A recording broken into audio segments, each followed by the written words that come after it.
Kemarin yang sudah saya sampaikan bahwa saya ingin berbincang kepada Ibu untuk menanyakan beberapa hal tentang bagaimana cara Ibu mengambil keputusan di sekolah ini.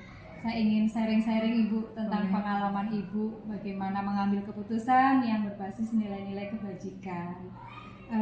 Yang pertama ini Bu, selama Ibu ada di sekolah ini, bagaimana Ibu bisa mengidentifikasi kasus-kasus yang merupakan dilema etika atau rujukan moral?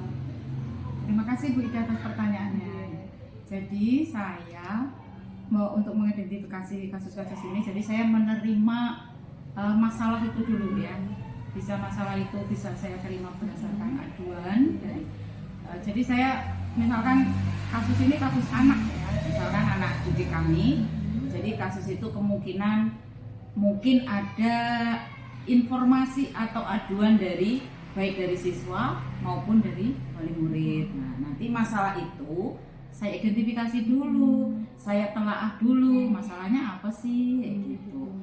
Nah, kemudian kalau masalahnya ini dari teman-teman kami atau guru-guru di sini, itu pun nanti ada penanganan tersendiri. Berarti ini tergantung itu masalahnya apa gitu ya Bu ya. Jadi kita melihat masalahnya dulu apa ini. Gitu. Nah, ketika sudah mengetahui masalahnya, lalu bagaimana cara Ibu menjalankan atau mengambil keputusan atas masalah tersebut ya? Kembali lagi ke jawaban yang pertama. Jadi ketika saya mendapatkan aduan, nanti akan saya telaah dulu ini masalahnya apa. Nah, kalau misalkan nanti masalahnya kok diselesaikan oleh guru selesai, berarti saya tidak ikut campur. Tapi ketika masalah itu tidak diselesaikan oleh guru, maka saya akan mengundang siswanya, akan saya undang, gurunya juga saya undang. Masalahnya apa sih? Kalau nanti kok tidak selesai, saya bisa mengundang komite. Tetapi kalau dari guru, apabila nanti saya lihat sekali kok masih seperti ini, kok masih sama, nanti juga akan saya panggil, akan saya berikan pertanyaan atau wawancara kayak gitu. Ini masalahnya apa sih? Ya, berarti ketika itu adalah sebuah masalah yang ternyata sama-sama mengandung nilai kebajikan gitu ya Bu ya. Ketika Ibu menghadapi masalah seperti itu, satu masalah ternyata sama-sama mengandung nilai kebajikan dan Ibu mengalami dilema etika itu, bagaimana langkah-langkah atau prosedur yang Ibu ambil dalam mengambil keputusan? Ya. Jadi ketika saya sedang menanyakan alasannya, jadi masalahnya apa, alasannya apa, nanti di situ saya bisa melihat, bisa menarik benang merah gitu ya. Ini masalahnya apa sih? Nah, kalau misalkan ketika anak bercerita, oh menurut dia kok benar kayak gitu. Tetapi ketika saya tanya gurunya, loh dari guru juga benar. Nah, ini menimbulkan dilema baik dengan baik begitu. Nah, dari masalah itu pasti ada solusi. Nah, nanti ketika dipertemukan, kita bahas bersama, kita duduk bersama, solusinya apa sih? Kita bicarakan, kita komunikasikan. Jadi kuncinya memang komunikasi. Berarti Ibu mengambil langkah dipertemukan dulu ya, Bu betul, ya. Dipertemukan dulu masalah yang sebenarnya apa di antara kedua belah pihak. Setelah itu dimusyawarahkan, dicarikan solusi terbaik. Nah, dari hal-hal yang sudah Ibu ambil tadi, hal-hal apa yang Ibu anggap efektif dalam pengambilan keputusan tersebut ya? Jadi keputusan itu kadang yang namanya kepala sekolah juga tidak selamanya benar kan. Jadi kita kadang komunikasi juga dengan teman-teman sejawat. Ini ada masalah seperti ini, baiknya bagaimana ya Bapak Ibu? Gitu seperti itu. Jadi dimusyawarahkan gitu ya Bu ya. Nah, selama ini Bu, ketika Ibu mengambil keputusan di sekolah ini tentang beberapa kasus ya, tantangannya apa Bu? Yang merupakan tantangan dalam pengambilan keputusan? Kalau dengan anak itu kadang tidak ada masalah ya, tetapi kadang dengan teman sejawat, misal ini ada teman yang sering bolos atau tidak masuk tanpa izin, sekali, 2 kali, 3 kali, kok masih didiamkan, kok masih tidak ada perubahan. Nah, itu kadang saya sendiri secara pribadi itu kalau mau menegur secara langsung kok kayaknya nggak enak ya, nggak etis atau gimana. Tetapi karena itu merupakan kedisiplinan, maka saya wajib mengundang gitu. Saya wajib mengundang, saya wajib menegur kalau memang salah, dan ada perjanjian yang kalau setelah komunikasi ini harus ada perubahan gitu kan. Jadi memang komunikasi itu ya. Jadi tantangannya itu Rasa kita tidak harus- enak, rasa tidak enak ya, Bu, rasa ya. pekiwuh, Heeh. seperti itu. Tapi di sisi lain kedisiplinan harus ditegakkan Iya, gitu ya, Bu, betul, ya. ya. Supaya nilai kebajikan itu tetap Ya, terjaga gitu ya. Oke, selama ini Bu dalam mengambil keputusan, apakah Ibu punya jadwal tertentu dalam menentukan keputusan yang Ibu ambil? Tidak selamanya kita punya jadwal. Iya. Jadi kadang mana masalah yang harus kita selesaikan secara cepat, mana yang memang harus dikondisikan atau dijadwalkan. Gitu. Jadi kita melihat masalahnya dulu. Berarti tergantung masalahnya apa Iya, gitu ya, iya. Bu. Termasuk prosedurnya juga kayak Sama, gitu. iya. Jadi kalau misalkan ada yang urgent ya, misalkan anak berkelahi gitu, itu kan masalah yang tidak dijadwalkan, Iya. harus langsung diselesaikan hari itu juga. Iya. Tetapi kalau misalkan masalah itu kita lihat dulu, kita amati sekali, 2 kali, 3 kali kok nggak ada perubahan ya, sudah ditegur secara langsung, tidak ada perubahan juga, maka kita panggil. Gitu. Berarti itu dijadwalkan. Berarti ada yang memang harus selesai saat itu, Ya, betul. dan ada juga yang harus dijadwalkan tergantung besarnya masalah gitu ya, Bu ya. Dan mungkin tergantung juga siapa saja yang terlibat mungkin gitu ya, Bu ya. Baik, Bu, dalam mengambil keputusan, apakah ada seseorang atau mungkin faktor-faktor lain yang membantu Ibu dalam mengambil keputusan yang berkaitan dengan dilema etika? Untuk masalah seperti itu, biasanya kalau saya tidak bisa menyelesaikan secara pribadi, maka saya akan berkomunikasi atau mendiskusikan masalah ini dengan teman-teman. Biasanya di rapat gitu Ya, dirapatkan gitu. Jadi di rapat ini ada masalah seperti ini, baiknya bagaimana ya Bapak Ibu, kayak gitu. Berarti dengan teman sejawat gitu Iya. ya, Bu ya. Nah, tadi sudah Ibu ceritakan bahwa ada seseorang, yaitu teman-teman sejawat yang bisa membantu pengambilan keputusan. Nah, dari semua ini Bu, selama Ibu ada di sekolah ini, selama memimpin sekolah ini, pembelajaran apa yang bisa Ibu ambil dari pengalaman Ibu dalam mengambil keputusan tentang masalah yang ada di sekolah? Pembelajaran yang paling penting menurut saya adalah komunikasi. Gitu ya, Bu ya. Dengan komunikasi maka tidak akan ada masalah. Jadi semua masalah itu bisa diselesaikan dengan komunikasi yang baik. Gitu ya, Bu. Jadi intinya adalah masalah bisa selesai dengan adanya komunikasi. Komunikasi. Gitu ya, Bu. Baik, Bu, terima kasih sekali nih Ya. bincang-bincang kita sangat luar biasa. Saya pribadi jadi banyak belajar tentang bagaimana cara mengambil keputusan yang sama-sama mengandung nilai kebajikan, di mana kita mengalami kasus dilema etika. Saya rasa sudah cukup Ibu wawancara saya yang harus saya gali dari Ibu. Saya terima kasih sekali. Mohon maaf bila menyita waktu Ibu. Semoga bermanfaat Bu Ida dan Terima kasih. tetap semangat. Amin. Saya pamit dulu ya, Bu. Ya, Assalamualaikum. silakan. Waalaikumsalam. Assalamualaikum Bu Nur. Waalaikumsalam warahmatullahi wabarakatuh. Mohon maaf saya hadir di sini ingin bertemu Bu Nur. Apakah Ibu ada waktu untuk saya? Ya, siap. Seperti yang sudah saya sampaikan kemarin, Bu, saya ingin berbincang sama Ibu untuk beberapa hal tentang pengalaman Ibu dalam mengambil keputusan yang berbasis nilai-nilai kebajikan selama Ibu memimpin di sekolah ini. Kira-kira sakit nggak, Bu? Sakit insya Allah. Oke. Nah, gini Bu, selama Ibu memimpin di sekolah ini, bagaimana cara Ibu mengidentifikasi kasus-kasus yang merupakan dilema etika atau merupakan rujukan moral? Selama saya menjabat kepala sekolah di sini, tentu saja dalam perjalanannya menemukan ya hal-hal yang seperti itu, hal-hal yang istilahnya merupakan dilema etika atau rujukan moral. Selama ini saya mengidentifikasinya. Jadi yang pertama ya melihat dulu masalahnya itu itu termasuk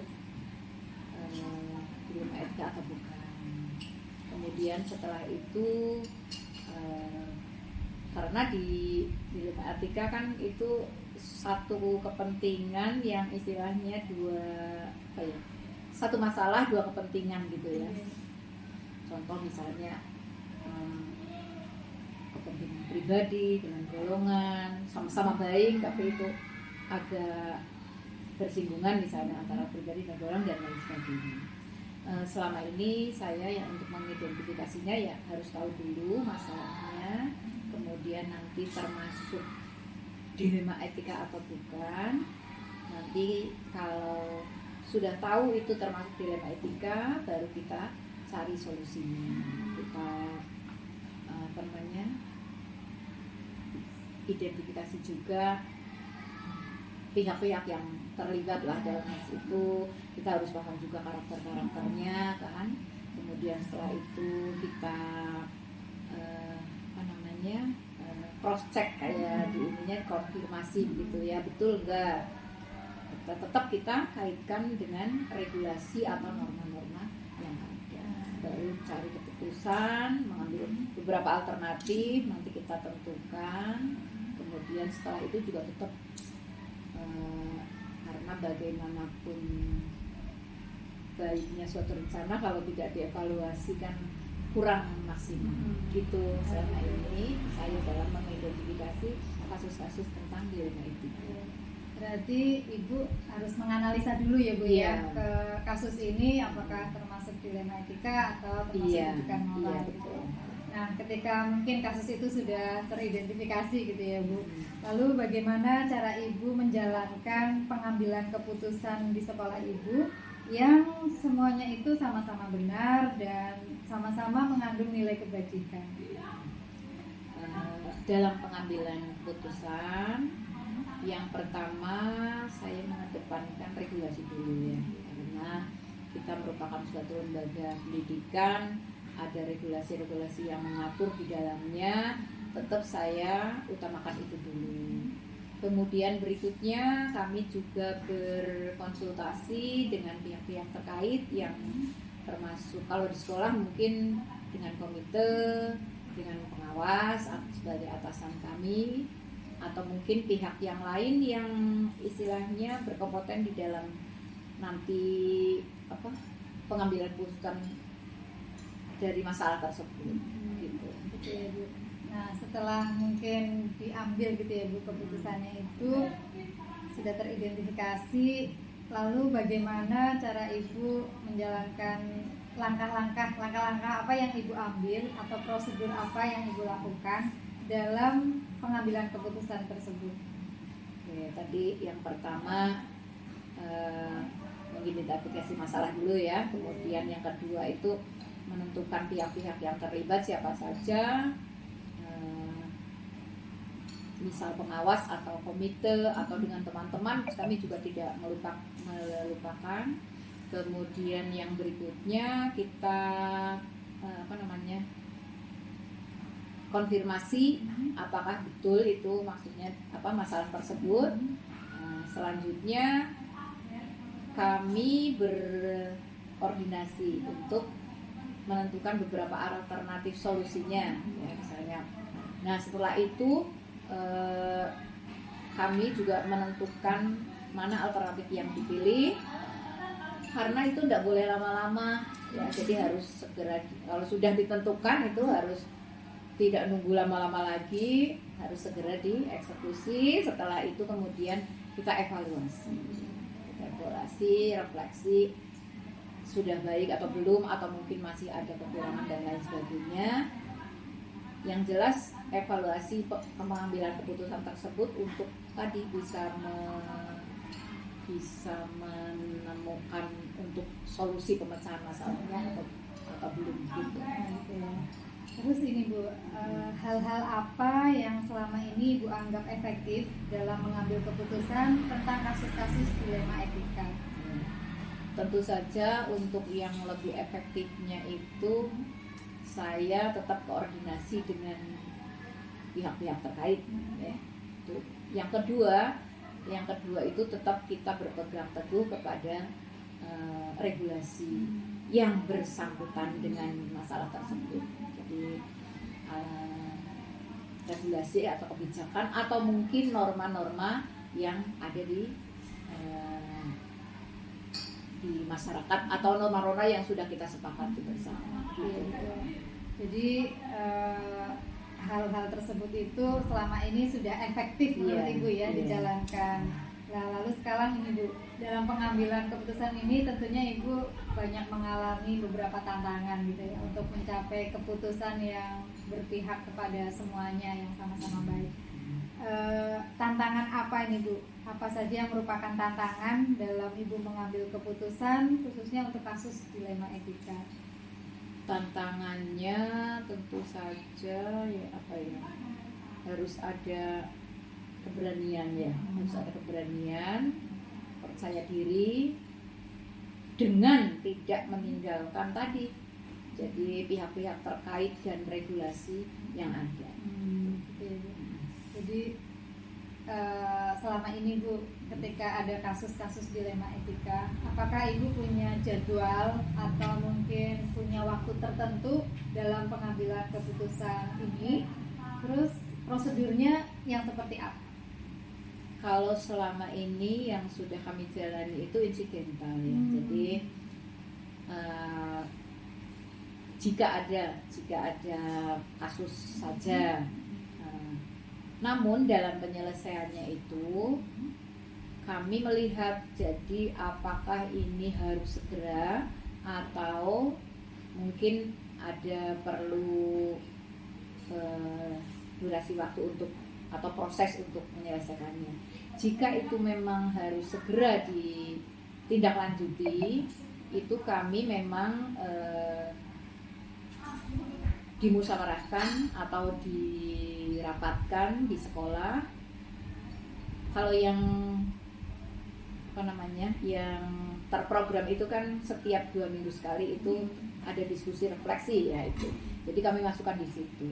Tapi jika itu memang sesuatu yang harus segera ditindaklanjuti, kami ya tetap koordinasi dengan teman kapanpun kami siap untuk bermusyawarah atau merapatkan hal itu, dan teman-teman pun sudah memaklumi itu karena memang perlu segera ditindaklanjuti ya kita langsung dieksekusi atau dirapatkan saat itu untuk solusinya gitu. Berarti ada kalanya yang insidental harus saat itu juga, tapi itu juga sudah punya program memang ada di tiap 2 pekanan gitu ya Bu ya, mengumpulkan rekan. Nah disitulah mungkin kasus itu dibicarakan gitu ya Bu ya. Oke, baik Bu. Nah selama ini Bu dalam pengambilan keputusan tentang kasus dilema etika, adakah seseorang atau faktor-faktor lain yang selama ini mempermudah Ibu dalam pengambilan keputusan? Tentu saja tadi yang pertama atasan ya, karena kita kan di sekolah memang pengawas gitu. Kemudian yang kedua kita juga dengan keluarga SD Dual Gede kita bekerja sama atau bermitra dengan pengurus komite. Kemudian yang ketiga ya tetap kita harus berpegang teguh kepada regulasi yang ada itu. Nah, itu memang kuncinya untuk setiap menjalankan apapun kita harus tidak boleh keluar dari regulasi yang ada supaya kita tidak maksudnya tetap terpantau jika ada keliruan atau apa, kalau ada pedomannya kan kita bisa untuk acuan untuk melangkah. Ini sudah banyak banget tadi hal yang sudah Ibu sampaikan, dari bagaimana cara mengidentifikasi kasus, cara menyelesaikannya, bahkan prosedur sampai beberapa faktor. Nah selama Ibu memimpin sekolah ini, pembelajaran apa yang bisa Ibu ambil dalam pengambilan keputusan yang kaitannya dengan dilema etika? Oke, untuk pelajaran yang bisa kita ambil itu ya tetap berhati-hati dalam setiap akan melangkah. Artinya kita harus berpikir dulu baru melangkah atau melakukan tindakan. Jadi apapun itu kuncinya itu, jadi tetap harus dipikirkan dulu baru melakukan tindakan. Jangan sebaliknya, melakukan tindakan dulu baru setelah itu kita hubungkan dengan regulasi dan lain sebagainya. Nah itu terbalik, harus seperti itu ya. Jadi tetap kita harus, yang intinya itu harus berhati-hati, harus dahulukan berpikir sebelum bertindak. Itu mungkin pelajaran yang bisa kita ambil. Jadi supaya keputusan itu juga tidak terkesan gasak-rusuh gitu ya, Iya, Bu, ya. betul. Harus melalui beberapa tahap dan Iya. kunci utamanya Tidak berpegang teguh rusuh regulasi dan gitu ya. tetap harus mempertimbangkan kebermanfaatannya untuk Lingkungan sekolah. untuk lingkungan yang sekolah, masyarakat luas, maksudnya lingkungan sekolah pada umum, khususnya mungkin pada lingkungan pendidikan pada umumnya, karena kita berada di bawah naungan pendidikan. Gitu. Baik Bu Nur, ini luar biasa sekali. Beberapa pertanyaan sudah mampu saya gali dari Ibu, dan alhamdulillah saya juga jadi banyak ilmu hari ini, tambah wawasan tentang bagaimana pengambilan keputusan yang berbasis nilai-nilai kebajikan ini. Saya mengucapkan terima kasih sekali Bu Nur. Mohon maaf bila saya mungkin menyita waktu Ibu. Tidak apa-apa. Saya pamit dulu Ibu. Nggih, monggo. Waalaikumsalam. Waalaikumsalam.